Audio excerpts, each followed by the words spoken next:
inspiration sometimes comes from an object, like a great piece of creation. And every great piece has its own unmistakable essence, which makes it stand out from the crowd. These are the seeds of subsequent creations, like the soup stock, from which all kinds of great dishes are made. Today, we take a look at Traska Summiteer, a modern creation that takes two elements from a couple of great pieces, a Rolex Explorer and a military contract diver, aka muse-ups, which in most cases are derivatives of Rolex Submariner. The most recognizable trait of the Explorer is the 369 dial, and this 369 numeral, throughout 70 years of its existence, varies in the styling. Since its inception in 1953, with the reference 6150 and then 6610 in 1959, to the great 1016, which lasts from 1963 to 1989. These early references are similar in terms of numeral styling. It then changed drastically in 1989, when the reference 14270 was launched. The 369 was changed to big block numbers, the style that continues to the present days. The early Traska Summiteer looks similar to reference 6429 in terms of proportion, which has 369 numeral extended nearly to the edge of the dial, especially when viewed through the distorted edged crystal, whereas the later versions has more pronounced minute track that sets 369 a little back to the center. Another classic piece which has influence on Traska Summiteer is the muse-ups. A major distinction of military version diver, be it a Submariner or a Seamaster, is the hand style. The sword hands and diamond-shaped loom near the tip of second hand seems to be the style preferred by the military. The sword owl hand is so powerful that my mental image of the 369 styling was distorted. In the early days of getting to know this piece, I kept thinking that the number was East Germanic style, with angular top and bottom, like many vintage glass shooter watches. Not sure if I'm alone in having this illusion. Let me know if you feel it too. And when the 369 dial meets military sword handset and added with a distinctive sunken center details, we get the DNA of Traska Summiteer in place. Another extra effort that Traska put into their design process is the combination of colors they choose for each variant. The blue dial has stainless steel hands with white second hand. The green dial has stainless steel hands with orange second hand. The Sandstone dial has all three hands in heated blue. Most watch brands would keep other elements the same and change only dial color. Not for Traska. All the dial colors have been thought out as a whole composition in their color and material combo. The first Summiteer I acquired is the Midnight Blue, which I believe is that series too. I was drawn into it, firstly by the boldness of 369 dial in blue. The numeral looks a bit oversized and expand almost to the edge of the dial. The sunken center in blue is mesmerizing. The transition of the step is very smooth. It looks elastic, kind of like a blue chocolate dial to me. The effect that is less pronounced in other colors. Small minute track. Setting further to the edge of dial. Maximize dial size visually. Obscured by the edge of boxed sapphire crystal. The minute track is virtually not exist if you don't pay attention, increasing the purity of the overall design.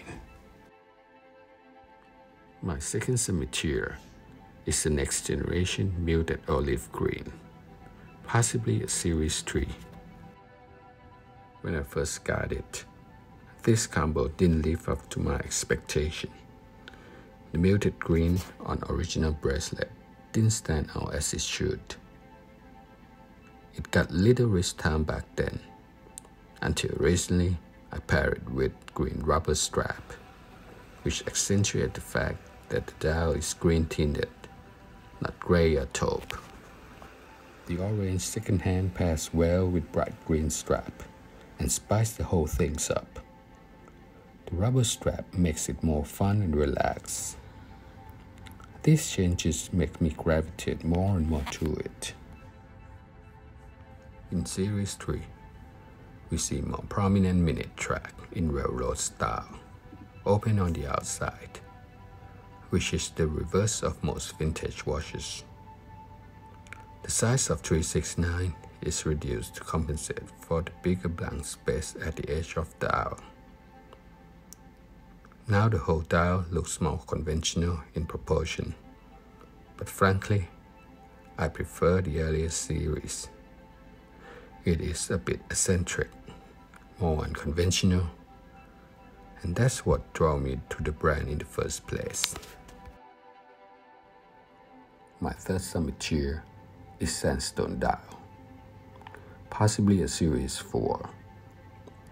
I was excited when Traska announced earlier this year that the new series of Summiteer will include smaller 36mm case, as I really like this line of watch, but still feel that it is too clunky on my wrist. I was sure about 36 size, but hesitating about dial color for a while, before decided to go with Sandstone, of which yellowish tone reminds me of aged dial of vintage watches. When background dial is light color, and all the elements are outlined with black, it is visually a different animal, way more graphical than other variants. The case is slimmer than previous generations, together with the fact that I picked up 36 size. All this make it fit perfectly on my wrist. The case geometry is more well-rounded. You can see it when comparing the side of the case with earlier pieces. The new generation is middle polished, slimmer and rounded, making it refined and smooth rather than brutal and sharp. The alternate finish of brush and mirror polish is done neatly on the case. Tiny strips of finishing details, like the vertical drop of the bezel and transitional chamfer from edges of lugs to the case size, all adds up to the sophistication of the piece.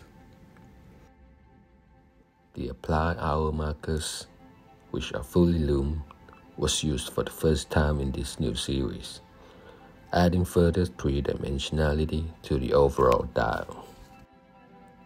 All three hands are heated blue and filled with lume. It is the only color combo that is paired with blue. Others mostly come with stainless steel hands.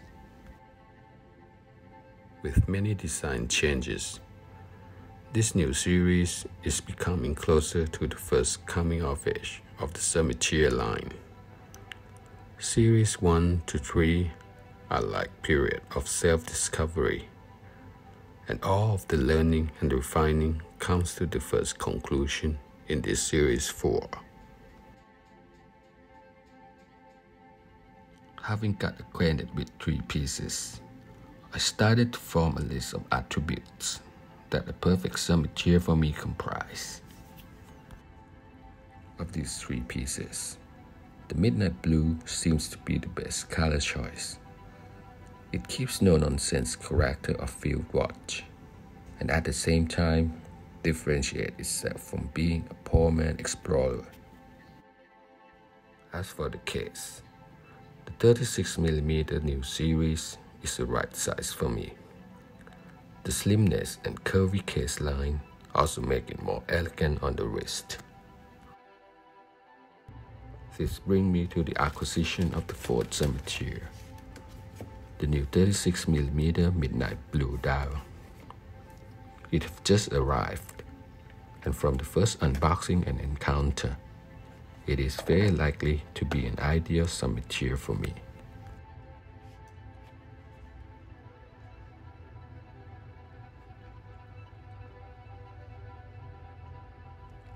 Let me know if you would like to know more about my Ford Summiteer